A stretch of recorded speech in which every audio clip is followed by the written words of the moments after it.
I would go home and look at my kids sleep and it's midnight. And I was like, I'm up at 3:30. I'm up at 4. I'm up, tomorrow's another 15-hour day. What am I going to tell him I can't do it? Work ethic and what it takes to be successful. One of the things that you put down was exactly the thing that we like to talk about all the time on the podcast is work ethic and what it takes to be successful. So how do you guys define that? That's a loaded question. I think I'm still trying to be successful. So there's that.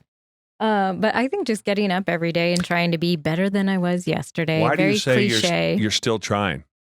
Because I think there's always a part of me that's always wanting to do more, I need to, we do a lot of whatever our numbers are this year, we want to do more next year, right? And like, when is that? What is that idea of success? That's what makes people, that's a characteristic that a lot of successful people have. I think you would agree with, like, it's never good enough. So you're always, there's something you're always striving for. Right. Even if you met your goals last year, you're like, okay, I can do more this year. Right. And so I think it's important to stop though, and I agree wholeheartedly with that, obviously. But because I love the chase more than anything, right? I love the challenge and all of that more than anything. But at the same time, I think it's important. The reason why I asked you that is a lot of time where I come from, just graduating from high school is an event, right? Mm-hmm. I mean, I didn't know anybody graduated from high school for the most part, right? Just didn't when you're on the streets. And so now I tell all my kids graduated from high school. I could die right now a successful, happy man because I graduated all 3 of my kids from private school, right? That's an event. That's something that had never happened in previous generations. I made that happen. Mm-hmm. So that's the success thing. I kind of set you up a little bit. No, it's fine. It's good. How we define success, everybody needs to kind of have a baseline and realize what have you done or not done? Because you can't be successful unless you've got, in my opinion, some of the things in order that need to be in order. And one of them is appreciating, have you done for your son the way that you should? Or have you not done for your son the way that you should? That's the route I was going to go, because we can sit and attack numbers and how can we do better and look at our data and everything. But do we have our son is healthy, happy, kind, he's loving, he's a good kid. Yeah. And that to me is like, we're still out there doing the things we want to do for ourselves and be better on our own.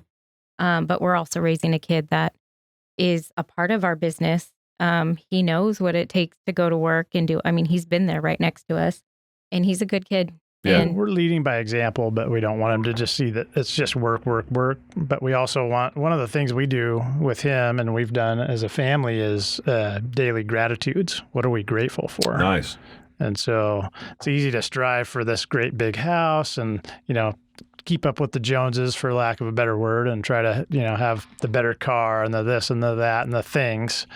But we try to do gratitudes like, family, I'm grateful for my health. I'm grateful for my family. I'm grateful for, I'm grateful for you, Dad. I'm grateful for Mom. I'm grateful for my dogs. I'm grateful for family, and so he'll remember that his whole life. Yeah. I feel like he's an emotionally stable kid. Like, he's got the blueprint for communicating. Like, he's being taught how to communicate. I've looked at myself and like, where can I do better? Mm-hmm. And I know John has too. And what do we want better for him? And I think that's my success, seeing that already kind of come to play at 10. Yeah. And wondering where he's going to go with that. Well, the other part of that too is that you don't, you can do the busy work, go do your thing, all of that. I say this all the time. For me, raising my kids was about quality, not quantity. Mm-hmm. And I can't tell you how many times I hear the story, oh, I just, how do you do it?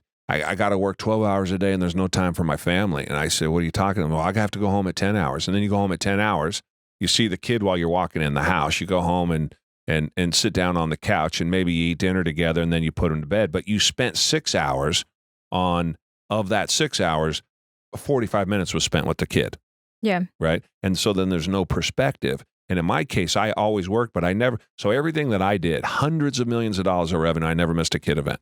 Yeah. Never. I think started from scratch. from June Taylor. If there's anything that I've learned from his mom, is she does it for her kids, the kids' kids, and then even, cousins, all the kids. grandkids, it's in all her brother's kid, and it's crazy. And I just, she does it for a lot more kids now, but I just growing up with the 3 boys, and we were all in 3 sports, and she same thing. She never missed a game.